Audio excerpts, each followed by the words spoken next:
السلام علیکم ورحمۃ اللہ وبرکاتہ۔ محترم بزرگوں، بھائیوں اور عزیزوں، پچھلے جمعے میں نے نماز کی اہمیت اس اعتبار سے بیان کی تھی کہ اللہ تبارک و تعالی نے یہ فریضہ تمام امتوں پر عائد فرمایا تھا،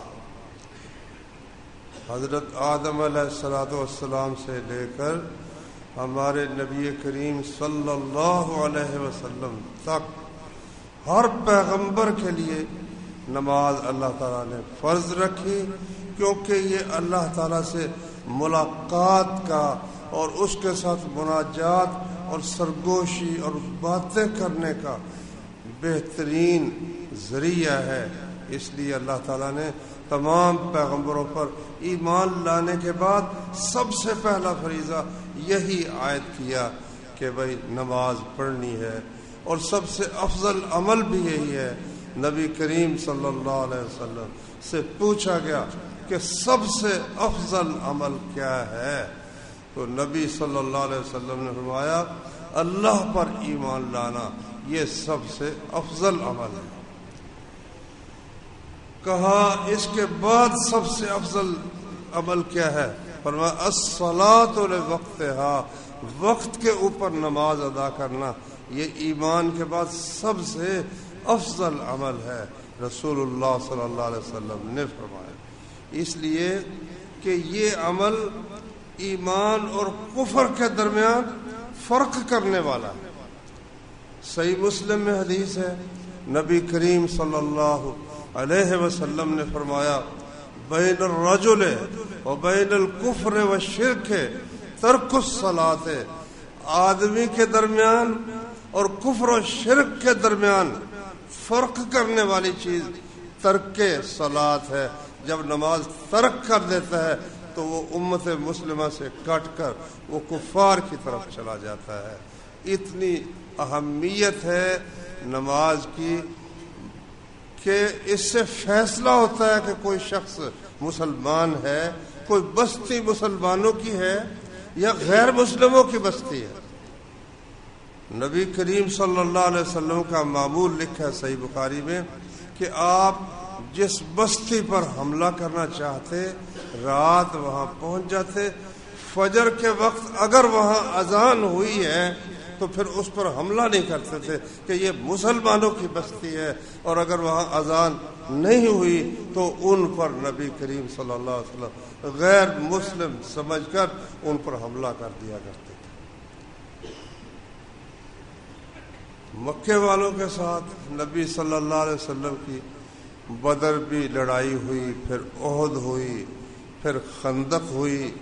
خندق میں انہوں نے اپنا سارا زور لگا لیا، 10,000 کا لشکر انہوں نے جمع کیا، تو نبی کریم صلی اللہ علیہ وسلم نے شہر کے اس طرف جہاں سے وہ حملہ آور ہو سکتے تھے ایک خندق کھود لی اور اس کا پہرا دیتے رہے۔ 1 مہینے کے بعد ناکام اور نامراد ہو کر وہ لوگ چلے گئے۔ اللہ کی طرف سے بھی بہت بڑی مدد آئی، تو نبی صلی اللہ علیہ وسلم نے اس وقت کہا الآن نغزوہم ولا یغزونا، آئندہ ہم ان پر حملہ آور ہوں گے، یہ مدینے پر حملہ آور ہونے کی جرات نہیں کر سکے گا۔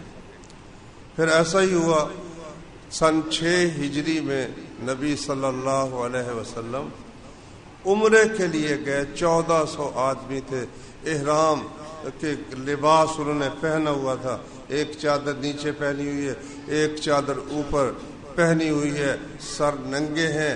اور نبی صلی اللہ علیہ وسلم نے عمرے کے موقع پر بھی آپ قربانیاں کرتے تھے، قربانی کے اونٹ بھی اپنے ساتھ لیے ہوئے ہیں، اور ان پر نشانی بھی لگی ہوئی ہے کہ یہ قربانی کے اونٹ ہیں۔ اس حالت اور اسلحہ بھی ساتھ نہیں، سوائے تلوار کے اور کوئی اسلحہ ساتھ نہیں لیا رسول اللہ صلی اللہ علیہ وسلم اور صحابہ کرام نے۔ تو جب یہاں مکہ پہنچے، مکے کے قریب، تو مکے والوں نے روک دیا کہ ہم کسی صورت بھی آپ کو اس سال عمرہ نہیں کرنے دیں گے۔ لمبی بات ہے، خلاصہ یہ کہ صلح ہو گئی 10 سال کے لیے. تو اس میں اور شرطوں کے علاوہ ایک شرط یہ تھی کہ جو قبیلہ چاہے وہ نبی صلی اللہ علیہ وسلم کا حلیف اور ساتھی بن جائے، اور جو قبیلہ چاہے وہ قریش مکہ کا حلیف اور ان کا ساتھی بن جائے. اب اس کے بعد جو قبیلہ مسلمانوں کا حلیف ہو، مکے والے اسے کوئی نقصان یا اس کے خلاف کوئی کارروائی نہیں کریں گے، اور جو مکے والوں کا حلیف ہو نبی صلی اللہ علیہ وسلم اور مسلمان اس کے خلاف کوئی کارروائی نہیں کریں گے. 10 سال کے لیے صلح کا یہ معاہدہ تھا. 2 سال بمشکل گزرے. اچھا، اس معاہدے کے بعد مکہ کے قریب ایک قبیلہ رہتا تھا، انہوں نے رسول اللہ صلی اللہ علیہ وسلم کے ساتھ، بنو خزاعہ اس قبیلے کا نام تھا، انہوں نے رسول اللہ صلی اللہ علیہ وسلم کہ وہ حلیف بن گئے. اور ان کا ہی ایک عزیز تھے بنو بکر، تو وہ کفار قریش کے حلیف بن گئے. ان دونوں قبیلوں کی آپس میں پہلے سے ہی لڑائیاں اور چپکلش چلی آ رہی تھی. اچھا، 2 سال گزرے تو بنو بکر جو کفار کے ساتھی تھے انہوں نے مسلمانوں کے حلیفوں پر حملہ کر دیا، اور قریش نے باقاعدہ آدمی بھی بھیجے اور اسلحہ بھی بھیجا، اور وہ بیچارے جب مجبور ہوئے، مقابلہ نہ کر سکے، تو وہ حرم میں آ گئے. بیت اللہ شریف مسجد حرام میں آ کر بعض نے نمازیں بھی شروع کر دی، مگر ان ظالموں نے، قریش مکہ نے، ان کی نہ نماز کا خیال کیا نہ حرم کا خیال کیا، سجدے کی حالت میں بھی انہیں قتل کیا. تو ان کا ایک وفد رسول اللہ صلی اللہ علیہ وسلم کے پاس مدینہ منورہ میں پہنچا، اور انہوں نے جا کر ساری بات سنائی، اور یہ بھی کہا کہ لوگ سمجھتے ہیں کہ محمد صلی اللہ علیہ وسلم اپنے ساتھیوں کی مدد کو نہیں پہنچتے. آپ نے فرمایا کہ میں تمہاری مدد کو پہنچوں گا. اسی وقت تیاری شروع کر دی، لیکن اس بات کا خاص اہتمام کیا کہ قریش تک اس لشکر کی خبر نہ پہنچ سکے، اور اللہ تعالیٰ سے بھی دعا کی، اللہم خذ العیون، یا اللہ جاسوسوں کو پکڑ لے، ان کو روک دے، کیونکہ اگر انہیں خبر ملی وہ تیاری کریں گے لڑائی کی، لڑائی میں پھر بہت سی خونریزی بھی ہوگی، تو یہ بہتر ہے ان کو خبر نہ ملے، اچانک ہم جائیں تو بغیر لڑائی کے فتح حاصل ہو جائے، تو یہ اچھا ہے. تو نبی کریم صلی اللہ علیہ وسلم نے خفیہ تیاری کی، اور 10,000 کا لشکر لے کر نبی صلی اللہ علیہ وسلم مکہ پہنچ گئے. تو جب مکہ پہنچے تو آپ نے حکم دیا، بھائی ہر آدمی ایک الاؤ روشن کرے، آگ جلائے. 10,000 آدمیوں نے جب آگ جلائی مکے کے قریب، تو وہ رات کو اس کا منظر ہی عجیب تھا کہ بے شمار آگیں جل رہی ہیں. 10,000 کا آپ اندازہ لگائے کتنی بڑی تعداد ہے. ابو سفیان جو مکے کا سردار تھا وہ نکلا، ساتھی سے پوچھتا ہے یہ آگ کیسی ہے؟ اس نے کہا یہ وہ فلانے قبیلے نے جلائی ہوگی. کہتا ہے اتنی آگے وہ قبیلہ کیسے جلا سکتا ہے؟ اب ڈھونڈتا آگے گیا تو عباس رضی اللہ عنہ نبی صلی اللہ علیہ وسلم کے چچا اسے مل گئے. تو انہوں نے کہا چلو میں تمہیں رسول اللہ صلی اللہ علیہ وسلم کے پاس لے کر جاتا ہوں.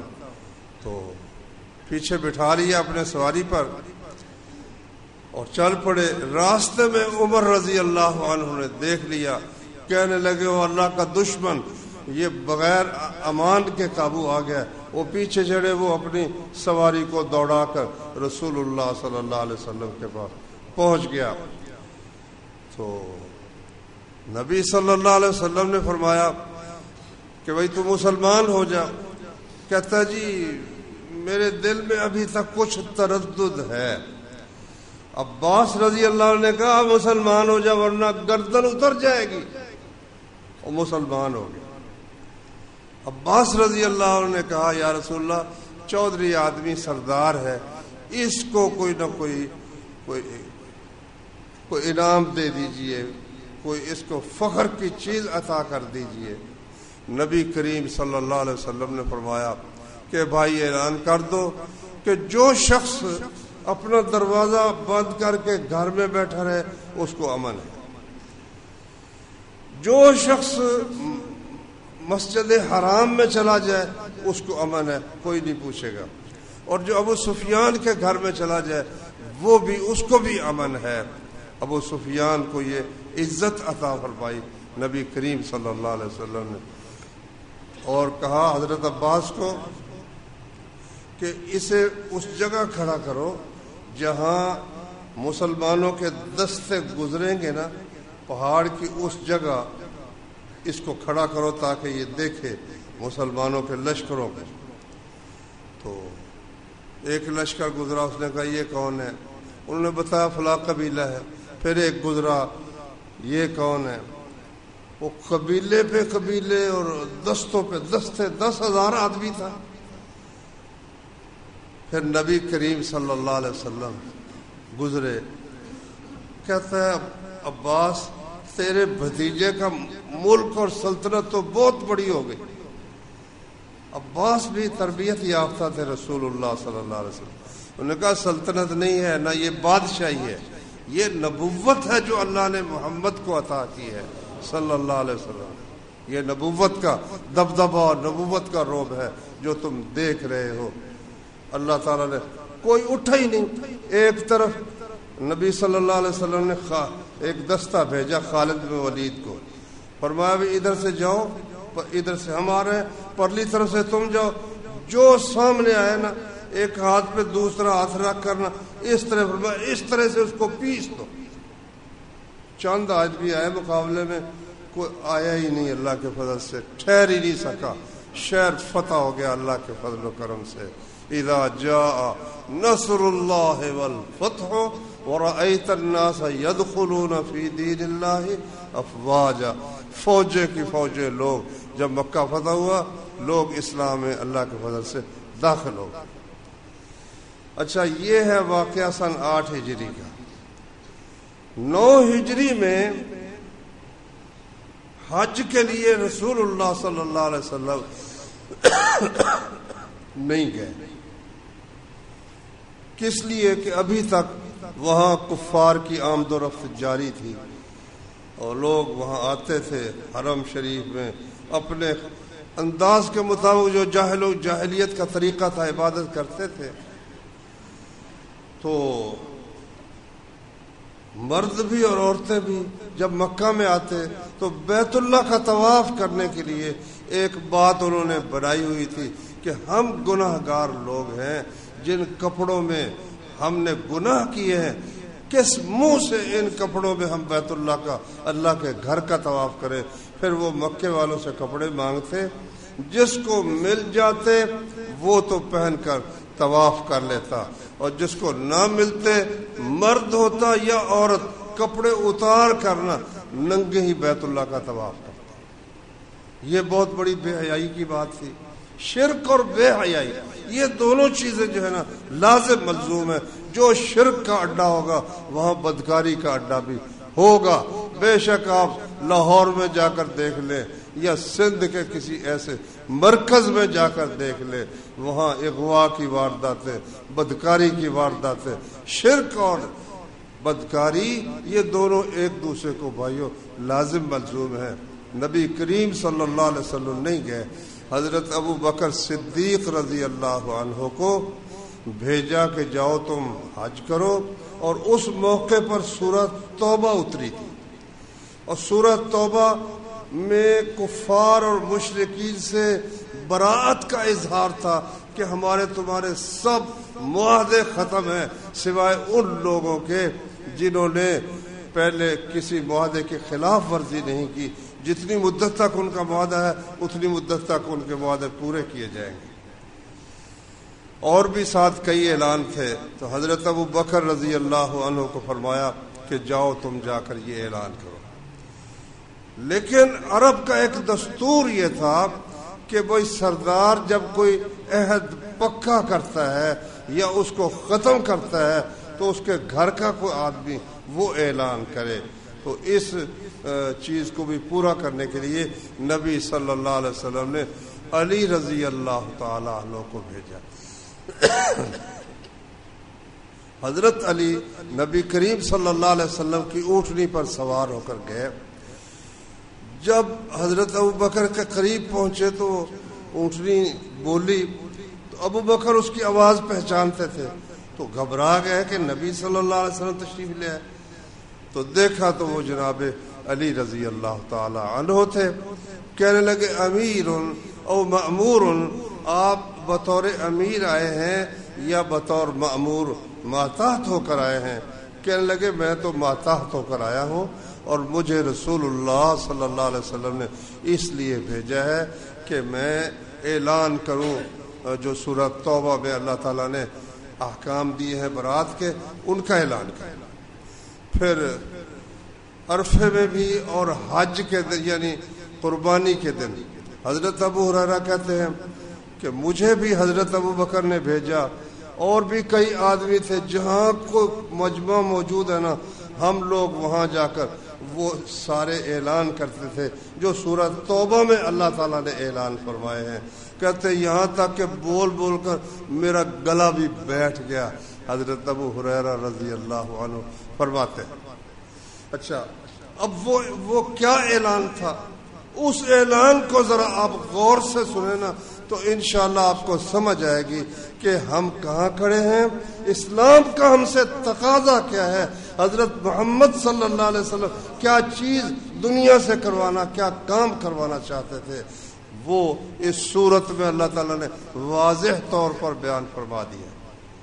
فرمایا براءۃ من اللہ ورسولہ الی الذین عاہدتم من المشرکین، اللہ اور اس کے رسول کی طرف سے بے تعلقی، لا تعلقی اور بری ہونے کا اعلان ہے ان سب لوگوں کی طرف جن سے تم نے عہد کیا ہے مشرکوں میں سے.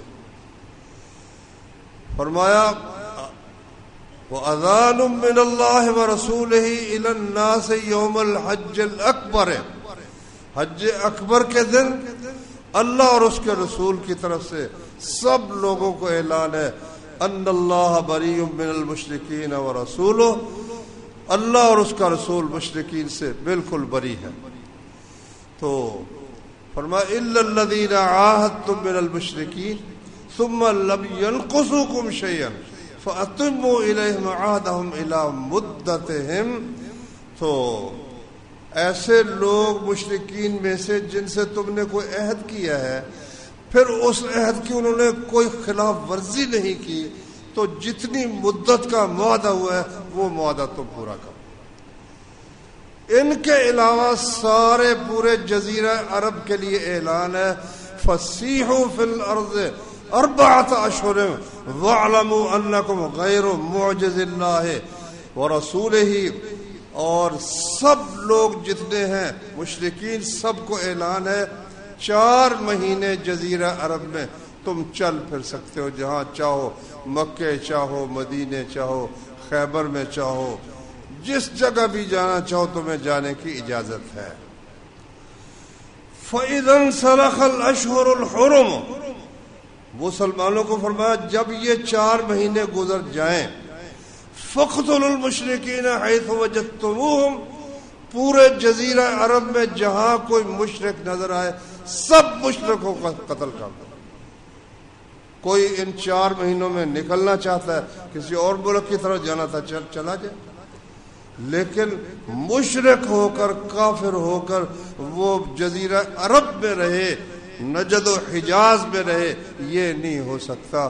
4 مہینے جب گزر جائے فَإِذَا انْسَلَخَ الْأَشْهُرُ الْحُرُمُ، جب یہ 4 مہینے گزر جائے فَاقْتُلُوا الْمُشْرِكِينَ حَيْثُ وَجَدتُّمُوهُمْ، مشرکین کو جہاں پاؤ ان کو قتل کرو، وَخُذُوهُمْ، ان کو پکڑو، وَاحْصُرُوهُمْ، ان کو گھیرو، وَاقْعُدُوا لَهُمْ كُلَّ مَرْصَدٍ، ہر گھات میں چھپ کر ان کے لیے بیٹھو، اور جب تمہاری زد میں آئے تو ان کی گردنیں اتار دو. اللہ تعالیٰ نے قرآن مجید میں اعلان فرمایا اعلان کر دو یہ نہ کہیں ہمیں پتہ نہیں چلا. حج کے دن یہ سب لوگوں کو، کیونکہ ہر علاقے سے لوگ آئے ہوتے ہیں، حج کے موقع پر یہ اعلان کر دو کہ آج کے بعد 4 مہینے جزیرہ عرب میں تمہیں پھرنے کی اجازت ہے، اس کے بعد جو نظر آئے گا اسے قتل کر دیا جائے گا. اللہ تعالیٰ نے فرمایا کہ فَإِن تَابُوا وَأَقَامُوا الصَّلَاةَ وَآتَوُا الزَّكَاةَ فَخَلُّوا سَبِيلَهُمْ. یا اللہ ان سب مشرکین کو قتل کرنا ہے تو کوئی ان کے بچاؤ کی صورت بھی ہے؟ فرمایا ہاں، ان تابو، اگر وہ شرک و کفر سے توبہ کر کے کلمہ پڑھ لیں، وَأَقَامُوا الصَّلَاةَ اور نماز قائم کریں، وَآتَوُا الزَّكَاةَ اور زکوٰۃ ادا کریں، فَخَلُّوا سَبِيلَهُمْ پھر ان کو چھوڑ دو، کچھ نہ کہو. کیا معلوم ہوا کہ اگر ایک شخص کلمہ تو پڑھتا ہے، نماز کا وقت آتا تو پڑھتا ہی نہیں، تو کیا اللہ کی طرف سے اس کو چھوڑنے کی اجازت ہے؟ اللہ فرماتا ہے فَإِن تَابُوا، اگر کلمہ پڑھے، وَأَقَامُوا الصَّلَاةَ وَآتَوُا الزَّكَاةَ فَخَلُّوا سَبِيلَهُمْ اور نماز قائم کریں اور زکوٰۃ ادا کریں، فَخَلُّوا سَبِيلَهُمْ پھر ان کو چھوڑ دو. اچھا 3-4 آیتوں کے بعد دوبارہ پھر اللہ تعالیٰ نے ذکر فرمایا فَإِن تَابُوا وَأَقَامُوا الصَّلَاةَ وَآتَوُا الزَّكَاةَ فَإِخْوَانُكُمْ فِي الدِّينِ. یہ کفار مشرکین اگر کفر و شرک سے توبہ کریں، کلمہ پڑھیں، نماز قائم کریں، زکوٰۃ ادا کریں، فَإِخْوَانُكُمْ فِي الدِّينِ تو دین اسلام میں یہ تمہارے بھائی بن گئے. وہ جو اللہ نے سورہ حجرات میں فرمایا نا، انما المؤمنون اخوۃ، مومن بھائی بھائی ہیں. وہ مومنوں کی اخوت جو حاصل ہوتی ہے، بھائی بھائی بنتے ہیں، تو کب بنتے ہیں؟ اللہ نے فرمایا فَإِن تَابُوا اگر کلمہ پڑھیں، وَأَقَامُوا الصَّلَاةَ نماز قائم کریں، وَآتَوُا الزَّكَاةَ اور زکوٰۃ ادا کریں، فَإِخْوَانُكُمْ فِي الدِّينِ پھر تمہارے دینی اور مسلم بھائی ہیں. اگر وہ کلمہ تو پڑھتے، کلمہ نہیں پڑھتے پھر بھی تمہارے بھائی نہیں ہیں. کلمہ پڑھ کر نماز نہیں پڑھتے وہ تمہارے بھائی نہیں ہیں. زکوٰۃ نہیں دیتے وہ تمہارے بھائی نہیں ہیں. صاف قرآن مجید کی یہ آیت ہے. اور صحیح بخاری میں اور مسلم میں تقریباً حدیث کی ہر کتاب میں عبداللہ بن عمر رضی اللہ عنہ کی حدیث موجود ہے، جو انہوں نے رسول اللہ صلی اللہ علیہ وسلم سے روایت کی ہے. اور اسی طرح ابو ہریرہ رضی اللہ عنہ سے بھی روایت صحیح بخاری وغیرہ میں موجود ہے کہ نبی کریم صلی اللہ علیہ وسلم نے فرمایا امرت ان اقاتل الناس، مجھے یہ حکم ہے کہ میں تمام لوگوں سے لڑائی کروں حتیٰ یشہدوا ان لا الہ الا اللہ وان محمد الرسول اللہ، یہاں تک کہ وہ شہادت دے کہ اللہ کے سوا کوئی عبادت کے لائق نہیں اور محمد صلی اللہ علیہ وسلم اللہ کے رسول ہے. وَيُقِيمُ الصَّلَاةَ اور نماز قائم کریں، وَيُؤْتُوا الزَّكَاةَ اور زکوٰۃ ادا کریں. فَإِذَا فَعَلُوا ذَلِكَ جب وہ یہ کام کر لیں گے، عَصَمُوا مِنِّي دِمَاءَهُمْ وَأَمْوَالَهُمْ اپنے خون اور اپنے مال مجھ سے محفوظ کر لیں گے. ان کے مال و جان کی پھر حفاظت کی جائے گی. الا بحق الاسلام، ہاں اسلام کی وجہ سے اگر ان پر کوئی سزا عائد ہوتی ہے، مثلا وہ چوری کرتے ہیں تو پھر ان کی جان محفوظ نہیں، ہاتھ کاٹ دیا جائے گا. اگر کسی کو قتل کرتے ہیں تو قصاص میں قتل کر دیا جائے گا. یہ الگ بات ہے کہ اسلام کی طرف سے ان پر اگر کوئی حق عائد ہوتا ہے وہ پورا کیا جائے گا. لیکن جب وہ کلمہ پڑھ کر نماز پڑھے اور زکوٰۃ ادا کرے، عَصَمُوا مِنِّي دِمَاءَهُمْ وَأَمْوَالَهُمْ انہوں نے اپنے خون اور اپنے مال مجھ سے محفوظ کر لیے، الا بحق الاسلام مگر اسلام کے حق کے ساتھ. وَحِسَابُهُمْ عَلَى اللَّهِ اگر کوئی شخص کہے کہ فلاں شخص نے کلمہ پڑھا ہے، نماز پڑھتا ہے، بے شک آتا ہے، اندر سے بے ایمان ہے، ہم اس کے ذمہ دار نہیں ہے کہ کوئی اندر سے ایماندار ہے یا بے ایمان ہے. حساب کرنا ہے تو اللہ تبارک و تعالیٰ نے کرنا ہے. صاف حدیث ہے رسول اللہ صلی اللہ علیہ وسلم کی. آپ نکلے ہیں مدینہ منورہ سے لڑائی کرتے پھرتے، کس لیے لڑ رہے ہیں؟ کہ لوگ کلمہ پڑھیں، اور کلمہ پڑھنے کے بعد کیا کریں؟ نماز پڑھیں۔ اگر نماز ہی نہیں پڑھتے تو ان کے ساتھ تو ہمارے نبی کریم صلی اللہ علیہ وسلم کی جنگ ہے، لڑائی ہے ان کے ساتھ۔ صاف قرآن مجید میں بھی یہ آیات موجود ہیں، اور رسول اللہ صلی اللہ علیہ وسلم نے بھی یہ بات فرمائی۔ فرمایا نبی کریم صلی اللہ علیہ وسلم نے، قیامت کے دن سب سے پہلے جو حساب شروع ہوگا نا، وہ نماز کا حساب شروع ہوگا۔ اللہ نے قرآن میں فرمایا نا کہ مسلمان قیامت کے دن جنتی کفار سے پوچھیں گے، ما سلککم فی سقر، تمہیں جہنم میں کس چیز نے پہنچا دیا، جہنم میں تم کیوں گئے؟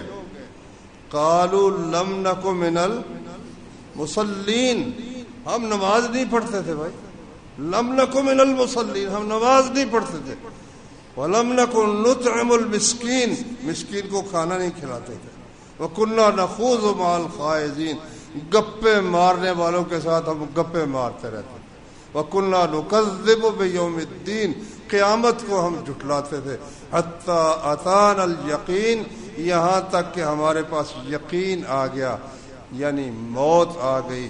فما تنفعهم شفاعت الشافعین، اللہ نے فرمایا کسی سفارش کرنے والے کی سفارش بھی اس کے کام نہیں آئے۔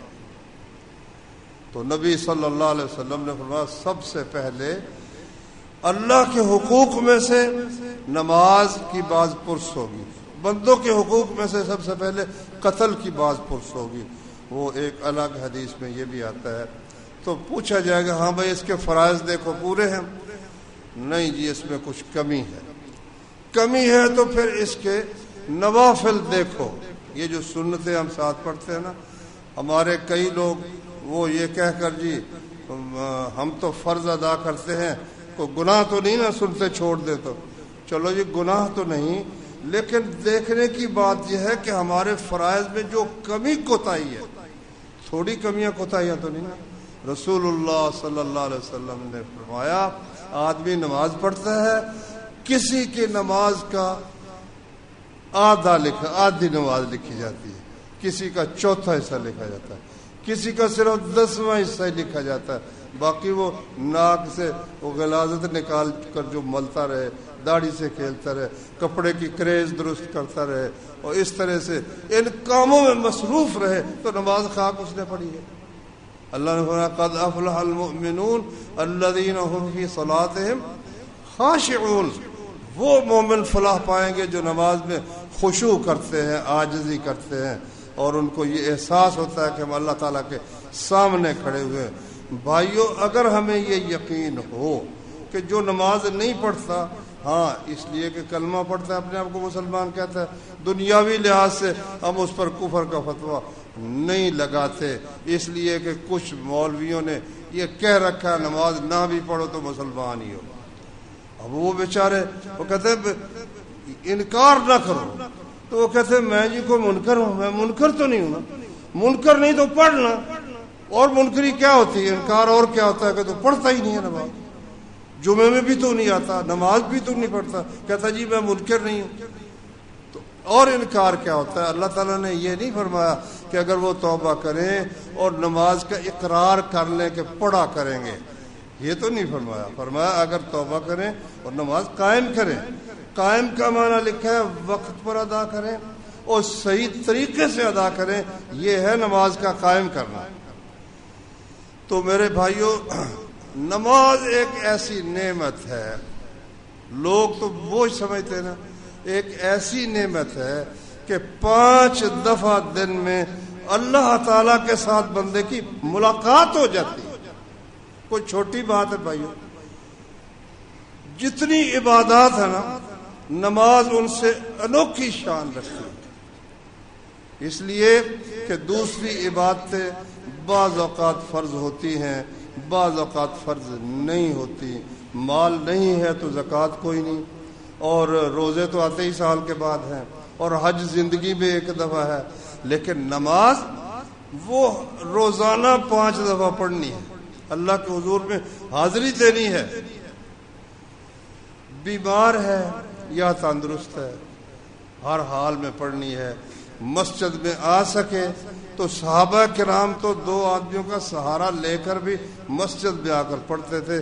جماعت کی فضیلت اور اس کی اہمیت انشاءاللہ میں پھر بیان کروں گا۔ مقصد یہ ہے کہ نماز اس کی معافی جب تک ہوش ہے اس کی معافی ہے ہی نہیں۔ فرمایا کھڑے ہو کر نماز پڑھو، اگر کھڑے ہو کر نہیں پڑھ سکتے بیٹھ کر پڑھو، بیٹھ کر نہیں پڑھ سکتے لیٹ کر پڑھو۔ کسی صورت میں شدید جنگ ہو رہی ہے، اس جنگ میں بھی اجازت نہیں ہے کہ نماز چھوڑ دو، اس اشارے کے ساتھ پڑھ لو۔ جس طرح فرمایا فَإِنْ خِفْتُمْ فَرِجَالًا اور رُكْبَانًا، اگر خوف ہے دشمن کا پیدل چلتے چلتے نماز پڑھ لو، اور اشارے میں ہی چلتے ہوئے رکوع بھی ہو جائے گا، سجود بھی ہو جائے گا، سب کچھ چلتے چلتے ہو جائے گا۔ نماز کی معافی سوائے اس کے کہ انسان کو ہوش نہ رہ جائے، اس کے علاوہ نماز کی معافی ہے ہی نہیں میرے بھائیو، کسی صورت میں بھی نہیں ہے۔ پھر کوئی عبادت ایسی نہیں ہے جس میں اہتمام طہارت کا ہو۔ زکوٰۃ دینی ہے، بے وضو دے دو، بے شک تم پر غسل واجب ہے پھر دے دو۔ روزے کی حالت میں بھی آپ بے وضو رہ سکتے ہیں۔ اسی طرح حج ہے، حج میں طواف کے متعلق کہتے ہیں صرف کہ طواف باوضو ہونا چاہیے، بہتر ہے۔ اور سمجھ یہی آئی ہے دلائل سے کہ فرض نہیں ہے، اگر ٹوٹ جائے وضو بہتر ہے کہ وضو کر کے آ کر باقی پورا کر لے، لیکن اگر نہ بھی کرے تو طواف اس کا ہو جاتا ہے۔ صرف نماز ایسی ہے اذا قمتم الی الصلاۃ فاغسلوا وجوہکم، جب نماز کا وقت ہو، نماز کے لیے تیاری ہو تو وضو کرو۔ اللہ تعالیٰ نے فرمایا اگر غسل فرض ہے تو وہ غسل کرو۔ کپڑے تمہارے پاک ہونے چاہیے، کپڑے پاک ہونے چاہیے، جگہ پاک ہونی چاہیے۔ اچھا یا اللہ وضو کس طرح کرے؟ پانی ہے ہی کوئی نہیں۔ فرمایا اگر پانی نہیں تو تیمم کر لو مٹی کے ساتھ، نماز کی معافی نہیں ہے، تیمم کرو۔ اچھا ایسی صورت ہے کہ پانی میں استعمال نہیں کر سکتا، بیمار ہوں، مٹی ہے نہیں، اس کمرے میں مٹی نہیں ہے، یا کسی کشتی میں جا رہا ہوں مٹی ہے نہیں، پھر کیا کروں؟ بغیر وضو اور بغیر تیمم کے ہی نماز پڑھ لو۔ وہ مجبوری کی صورت ہے، اس میں امام بخاری رحمۃ اللہ علیہ نے باب باندھ کر استدلال فرمایا ہے کہ جب پانی بھی نہ ہو اور مٹی بھی نہ ہو تو نماز پھر بھی پڑھنی ہے۔ یہ ہے بھائی نماز۔ اور پھر دیکھو ہر عبادت جو ہے نا اس کے اندر دوسرے کام بھی ساتھ ساتھ ہو سکتے ہیں۔ زکوٰۃ دیتے ہوئے آپ بیشک دکانداری کرتے رہیں، کوئی بات نہیں، باتیں کرتے رہیں۔ روزہ ہے، سارا دن بے شک سوئے رہیں، کوئی بات نہیں، نماز اٹھ کر پڑھ لیں پھر سو جائیں، یا کوئی کاروبار کرتے رہیں۔ حج میں بھی اللہ نے فرمایا کہ تجارت تم کر سکتے ہو، کوئی چیزیں خرید سکتے ہو، کوئی بیچ سکتے ہو، اللہ کا فضل تلاش کرو، کوئی پابندی نہیں۔ لیکن نماز میں جو ہی کہنا اللہ اکبر، یہ کہنے کے ساتھ ہی دنیا کا ہر کام حرام ہو گیا سوائے نماز پڑھنے کے، اور اللہ تعالیٰ کے ساتھ تعلق کے سوا ہر کام حرام ہو گیا۔ اور تحریم التکبیر و تحلیل التسلیم، اللہ اکبر کہنے کے ساتھ معنی اس کا کیا ہے؟ اللہ سب سے بڑا ہے، تمہارے کاروبار سے بھی، تمہارے دوستوں سے، تمہارے تعلقات سے، ہر چیز سے اللہ بڑا ہے۔ اب تم اللہ کے سامنے فرمایا نبی صلی اللہ علیہ وسلم نے جب تم نماز پڑھتے ہو تو نمازی اس وقت اللہ سے مناجات کر رہا ہوتا ہے، اللہ تعالیٰ اس کے سامنے ہوتا ہے۔ فرمایا دیکھو نماز جب ہم پڑھیں ذرا کبھی سوچنا کہ اللہ کے میں سامنے کھڑا ہوں۔ ایک عام آدمی کے سامنے بھی جب کھڑا ہو تو ادھر ادھر دیکھنا شروع کر دے، جھانکنا شروع کر دے تو وہ اس کو سوء ادب بے ادبی خیال کرے گا، اور کوئی بادشاہ ہو تو ہو سکتا ہے آپ کا قصہ ہی تمام کر دے، بڑا بے ادب ہے تو۔ اور بادشاہوں کا بادشاہ، کائنات کا مالک، اس کے سامنے وہ پھر داڑھی سے کہہ رہا ہے جناب، اور اسی طرح سے وہ اور کوئی کام عجیب و غریب، کبھی ادھر دیکھتا ہے کبھی ادھر دیکھتا ہے۔ نہ، ایسا نہیں ہونا چاہیے۔ نماز اللہ تعالیٰ سے ملاقات ہے، نماز اللہ تعالیٰ سے ملاقات ہے، اس کے ساتھ مناجات ہے، اس کے ساتھ سرگوشی ہے. اس کے لیے مطلب بھی تو کچھ آنا چاہیے نا. تو مطلب ہو تو پھر مزہ زیادہ آتا ہے، پتہ چلتا ہے میں اللہ سے گفتگو کر رہا ہوں. تو کوشش کرنی چاہیے. ہماری عمر گزر گئی، نماز ہم جو رٹی ہے وہ پڑھ رہے ہیں، پتہ ہے نہیں ہم اللہ تعالیٰ سے کیا بات کر رہے ہیں. تھوڑا تھوڑا ایک لفظ بھی اگر روزانہ مسجد کے عالم سے پوچھ کر یاد کرنا شروع کر دیں، دنیا جہان کے کاروبار کو جب ہم سمجھ سکتے ہیں تو یہ چھوٹی سی چیز تو کوئی مشکل نہیں ہے. تو اس لیے بھائیوں، اگر ہمیں احساس ہو کہ میری بیوی نماز نہیں پڑھتی، مسلمان نہیں ہے، میرا بیٹا نماز نہیں پڑھتا، مسلمانوں سے اس کا تعلق نہیں ہے، تو پھر کس طرح بندہ اس کو خوش دلی سے اور جناب خندہ پیشانی سے کس طرح مل سکتا ہے؟ مومن آدمی، نمازی آدمی، سوال پیدا نہیں ہوتا. اصل حقیقت یہ ہمارے عقیدے میں خرابی ہے کہ نماز نہ بھی پڑھے تب بھی مسلمان ہی ہے اور پورا مسلمان ہے، بلکہ کہتے ہیں اے نمازیاں نالوں اسی چنگے ہاں، اے ریاکاری دی نماز پڑھ دے، ساڈی دل دی نماز. کبھی تم ہوتے نا حضرت محمد صلی اللہ علیہ وسلم کے زمان، تمہیں پتہ چل جاتا کہ دل کی نماز کیا ہوتی ہے اور ظاہر کی نماز. سبحانک اللہم وبحمدک اشہد ان لا الہ الا انت استغفرک واتوب الیک.